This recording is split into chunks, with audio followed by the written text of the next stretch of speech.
Thank you for joining me today. You were tracking environment bills this session. What passed that you're happy about this year? Well, some of our biggest, the things we're really glad about in terms of environmental legislation that passed, the bills that crossed the finish line were like SB 84, Community Solar, which is a bill that would increase accessibility of solar energy, especially for low-income communities. And community solar is something that Yucca, our organization, has been calling for about the 2 years that we've existed. So it's really been wonderful to see that passed. Also, Senate Bill 112, or SB 112, the Sustainable Economies Act, and SB 8A, Local Government Air and Quality Regulations, and then House Bill 51, Environmental Database, were some of our kind of like additional bills. I don't want to say that we claim any kind of leadership with that passage, but we were really glad to see those pass. Yeah.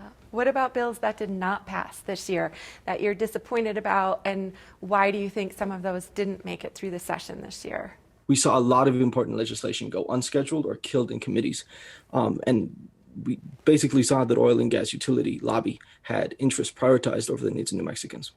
Proposals that would have reined in extraction or shifted our energy system in significant ways were all killed, including SJR3, the Environmental Rights Amendment, or the Green Amendment, SB 84, Local Choice Energy, SB 86, Use for Oil and Gas Operations, aka Produced Water Regulations. And once I'm done making this list, I'm going to talk to you a little bit specifically about that one. SB 149, Prohibit New Fracking Licenses, HB 50, Private Right of Action for Certain Statutes, and HB 9, Climate Solutions Act. So these are all bills that would have started to do the work to curb carbon emissions in the state of New Mexico and tackle the fact that we have within our borders one of the largest oil fields on the planet, and we have a regulatory obligation to the rest of the planet, right? And those bills were all kind of unceremoniously killed or just never read in committee, despite being filed often far ahead of other bills that were read, right? You can look at the Green Amendment that arrived at Judiciary very early in the session and was never heard while in that committee. Many youth activists, including with Yucca, are not eligible to vote, and yet Yeah. lawmakers, the public, we're taking action or not taking action on issues that affect your generation most of all. What do you wish that that lawmakers and the public better understood about climate change and the urgency of New Mexicans acting on climate change, for example? Yes. So one thing that I'll say in terms of that age gap, I'm 18, I can vote. There's a lot of people who work with me who know more than me, who are very intelligent people, who are 16 and 17, who know about these issues, can't vote. To remedy that, we actually supported in coalition the 16 vote bill, later changed to the 17 vote bill because it was amended in committee, that would have allowed 16-year-olds and 17-year-olds the right to vote in state elections, right? That's the most immediate solution to that. If you want to respect our interests, give us a chance to represent them in the electoral process. The last time we changed the election age, right, nationally, was in light of the Vietnam War, when you had people being drafted in the military who couldn't vote for the people who were drafting them into the military. That contradiction needed to be resolved. At the same time, right now, you have 16 and 17-year-olds who will experience the single worst damages of climate change, unable to vote on the people choosing whether or not to shorten their lifespans. That's an incredible contradiction that needed to be resolved. It unfortunately wasn't resolved this session, and we'll be back next time to make sure that it is.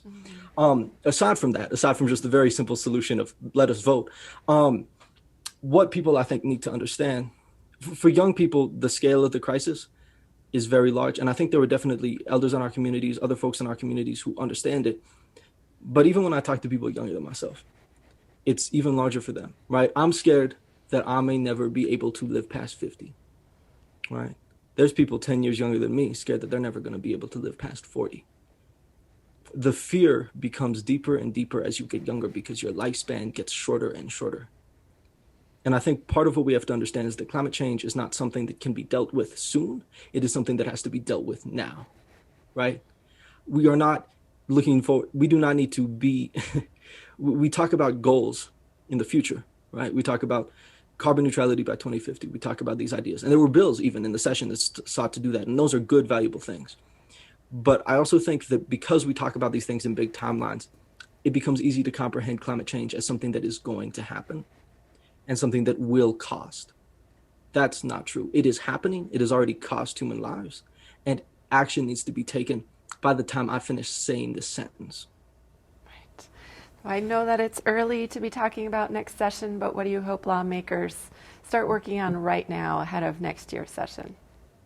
Yeah. I'd really love to see 16 and 17 vote bill. I think we gained some traction this year. I think also what needs to be dealt with is the ways that that undemocratically a lot of bills are killed in committee, right? You can look at what happened in judiciary, where you had literally hundreds of bills in committee. The Green Amendment, one of our primary priority bills, arrived to judiciary early in the session. It wasn't heard, right? Throughout the rest of the session, there was obviously favoritism being played there. At the same time that the chair of that committee, received some of the most oil and gas money of any politician in the state. I don't see that as coincidental. It feels just too linear a series of events to be coincidental. That the place where so many environmental bills and other, good bills are being stopgapped is also the committee most controlled by private industry. And so that has nothing to do with democracy. That has nothing to do with votes. That has nothing to do with representation. And it's holding back our democratic electoral process in New Mexico. And work needs to be done by lawmakers and people outside of the lawmaking system to change that.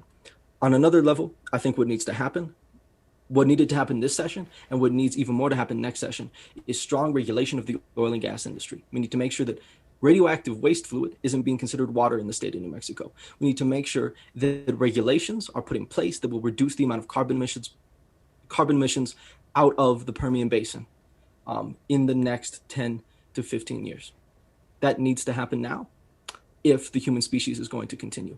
And the state of New Mexico has an obligation not just to its citizens, but to the entire human race to not continue to be such a massive part of global carbon emissions. Thank you so much for joining me, and I really appreciate the work that you do.